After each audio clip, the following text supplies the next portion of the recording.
Hello everyone, welcome back to my new channel চন্দ্রিমার রোজনামচা। সকলকে জানাই বুধবারের শুভ সকাল।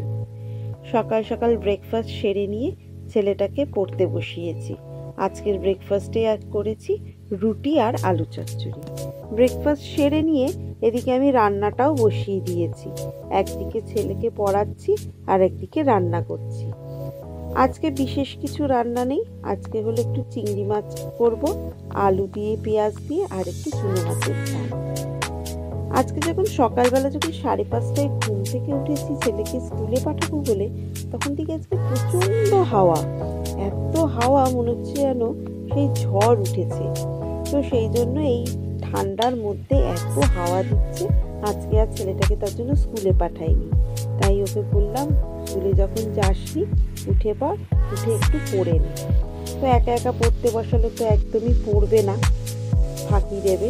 তো সেই জন্য একদিকে আমি রান্না করছি আর একদিকে আমার সামনেই ওকে পড়তে বসিয়েছি। এত সুন্দর একটা ঠান্ডার ওয়েদার, আজকে মনে হচ্ছে যেন একটু একসঙ্গে যদি একটু ঝাল ঝাল যদি ঝালমুড়ি মাখা যায় আর সাথে যদি একটু চা বা কফি করা যায়, বেশ ভালো লাগে। তো মুড়ি মাখা দেখবেন কোনো একা একা যদি খাই তো সেটা ভালো লাগে না। তো দেখি একটু আমার বন্ধুদের একটু বার্তা পাঠাই, তাদেরও যদি হাতে যদি একটু সময় থাকে, তারা যদি সন্ধ্যাবেলাটা একটু সময় করে উঠতে পারে, তাহলে তাদেরকে বলবো চলে এসো আমার বাড়ি, আজকে আমার বাড়িতে ঝালমুড়ি আর কফির নেমন্তন্ন। দেখি তারা কি বলে। এদিকে আমার চিংড়ি মাছ ভাজা কমপ্লিট, আলু ও পেঁয়াজও ভাজা হয়ে গেছে। এরপর এতে আদা রসুন বাটা দিয়ে টমেটো কুচি দিয়ে নাড়াচাড়া করে নেবো। করে নিয়ে আমার যে রোজের মশলা সেগুলো দিয়ে কষিয়ে নিলেই আমার চিংড়ি মাছটা হয়ে যাবে। তো দেখি ওদেরকে আজকে ফোনটা করে যদি ওদের হাতে সময় থাকে তাহলে সন্ধ্যেটাও দেখি একটু ভালোভাবেই কাটানো যাবে। আজ আবার আমার ছেলের আজকে নেমন্তন্ন আছে একটা জন্মদিনের। দুপুরবেলা যাবে, আসবে সেই সন্ধেবেলায়। একেবারে দুপুরবেলা খাওয়া দাওয়া করে ওদিকে সন্ধেবেলায় কেক টেক কেটে তারপরে আসবে। তার জন্য আজকে দুপুরবেলা আজকে আমার ছেলের জন্য রান্না করতে হবে না, রান্না হবে আমার শাশুড়ি আর আমার বড়। তো চিংড়ি মাছগুলোকে দিয়ে দিয়েছি, চিংড়ি মাছগুলোকে একটু মশলার সাথে কষিয়ে নিয়ে তারপরে এতে জল দিয়ে ভালো করে ফুটিয়ে নেবো। ফুটিয়ে নিলেই আমার চিংড়ি মাছটা হয়ে যাবে। এরপরে চুনো মাছটা রান্না করলেই আমার রান্না আজকে শেষ হয়ে যাবে। আমার বান্ধবীদেরকে ফোন করতেই তারাও যেন এক পায়ে রাজি। তারাও বললো হ্যাঁ বেশ ভালোই হবে, এই ঠান্ডা ঠান্ডা ওয়েদারে একসঙ্গে যদি একটু আড্ডাও দেওয়া যায় আর একটু বেশ তার সাথে যদি একটু ঝাল ঝাল করে যদি মুড়ি মাখা খাওয়া যায় তাহলে বেশ ভালোই হয়, সন্ধ্যেটা একেবারে জমে যাবে আর কি। তো সেই জন্য ওদের বলবো ঠিক আছে, তোমাদের যখন হাতে যখন সময় আছে তোমরা তাহলে সন্ধ্যেবেলায় আমার বাড়ি চলে এসো। এদিকে আমার চিংড়ি মাছের রেসিপিটা কমপ্লিট। আমি চুনো মাছগুলোকে দিয়ে দিয়েছি। চুনো মাছগুলোকে না একটু ফ্রিজ থেকে নাবাতে দেরি হয়ে গেছে, কিন্তু ঘড়ির কাঁটাও তো দৌড়াচ্ছে, শীতের বেলা সে তো আর থামার নামই নেয় না। তো তার জন্য তেলে দিয়ে দিয়েছি, ও আস্তে আস্তে ছেড়ে যাবে। চুনো মাছগুলো ফ্রাই করা হয়ে গেছে। এবারে এগুলোকে তুলে নিয়ে ওই একটু আদা রসুন দিয়ে একটু ঝাল ঝাল করে নেব, তাহলেই আমার রান্নাটা আজকে কমপ্লিট হয়ে যাবে। প্রতিদিন আর যে কোনো কাজ থেকে বিরতি পেলেও প্রতিদিন রান্নার থেকে কোনো বিরতি নেই। প্রতিদিন রান্নাটি আমাকে করে যেতেই হবে। একদিকে বেশ ভালোই লাগে রান্না করতে, খারাপও লাগে না।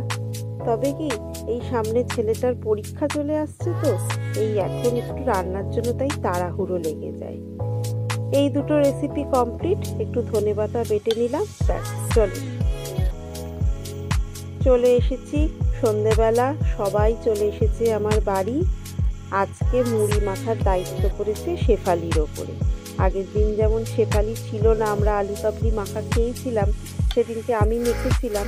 কিন্তু এইরকম ঝালমুড়ি বলুন আলু কাবলি বলুন যাই হোক না কেন, আমাদের দায়িত্ব থাকে মাখাটা শেফালির ওপর। ও খুব সুন্দর এগুলো মাখতে পারে। কাটাকুটি করে নিচ্ছে, নিজেই কাটাকুটি হয়ে গেলে তারপরে ও মুড়িটা মেখে নেবে। আর ওকে সব কিছুতে হেল্প করছে ওর দিদি দীপালি। আর ওই যে ওখানে বসে আছে আমাদের মিষ্টি মা, শেফালির ছোট্ট মেয়ে।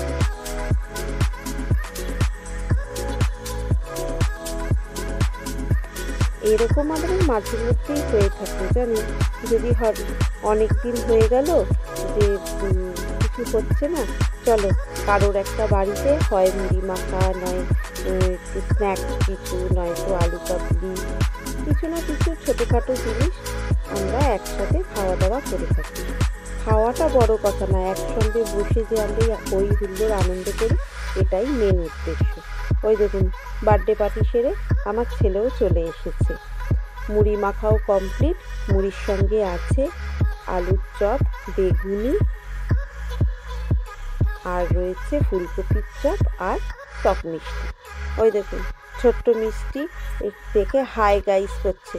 আর ওর কাল থেকে ওর নতুন স্কুলের যাত্রা শুরু, সেটাই আপনাদের সবাইকে জানাচ্ছে যে কাল থেকে আমার শুরু হাই গাইস।